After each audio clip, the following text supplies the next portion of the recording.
જય માતાજી. આજે આપણે પાવને રગડો બનાવશું.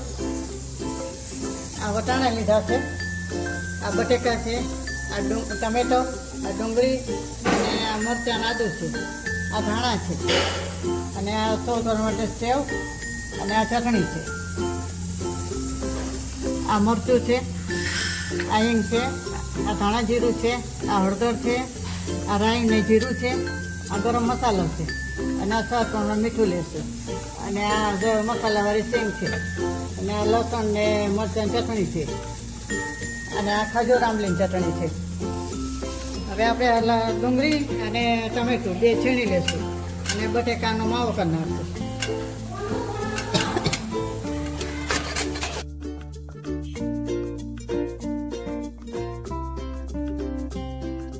હવે આપણે ટમેટું છીણીશું.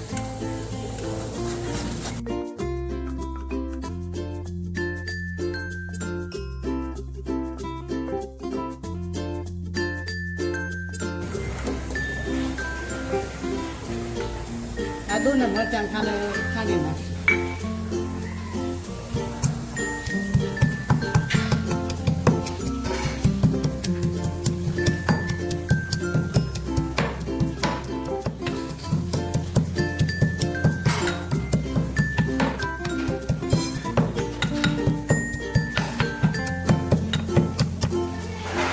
હવે આપણે આમાં તેલ નાખીશું. આમાં તેલ વધારે જોઈએ થોડું.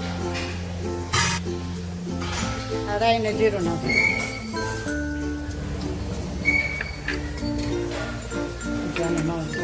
હવે આપણે આનો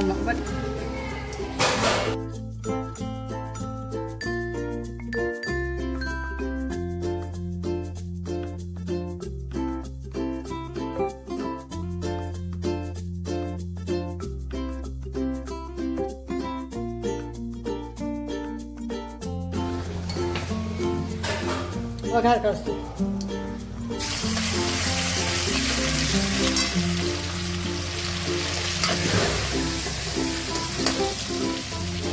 ડુંગળી નાખું.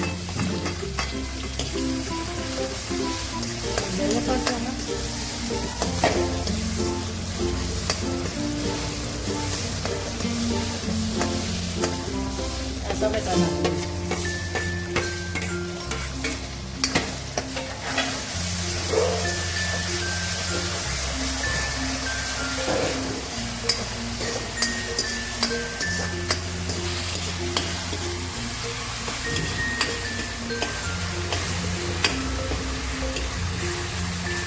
હવે આપણે આમાં મસાલા કરશું.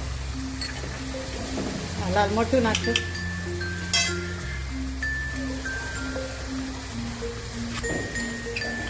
આ મરચું નાખશું.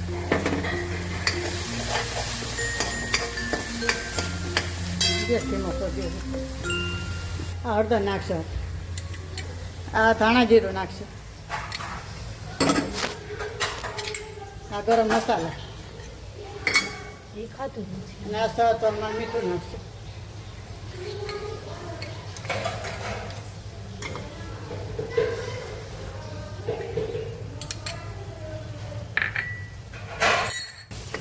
મસાલો થઈ જાય એટલે આપણે બટેકાનો માવો નાખી દઈશું.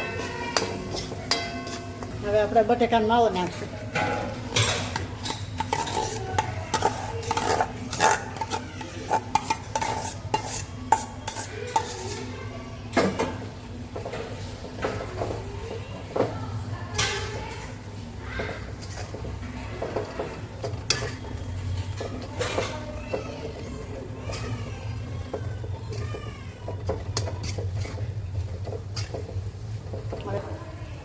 હવે આ વટાણા નાખી દઈશું.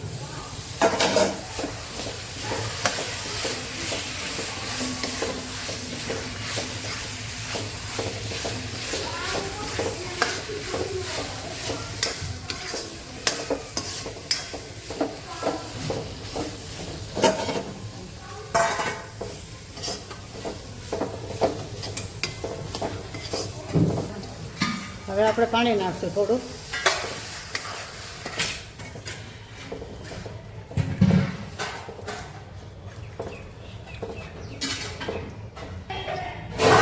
પાવના ટુકડા કર્યા છે એ રગડો પીરસશે એટલે એમાં નાખી દઈશું. સોલ કરશું, આ પાવના ટુકડા નાખશું, ઉપર રગડો નાખશું.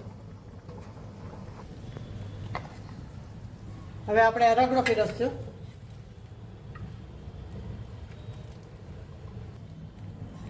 હવે આપણે સેવ નાખશું.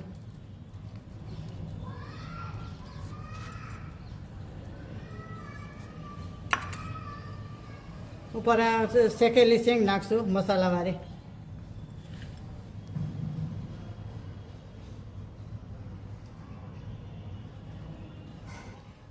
આ ચટણી નાખશું, લસણ ને મરચું. આ ખજૂર આંબલીની ચટણી છે.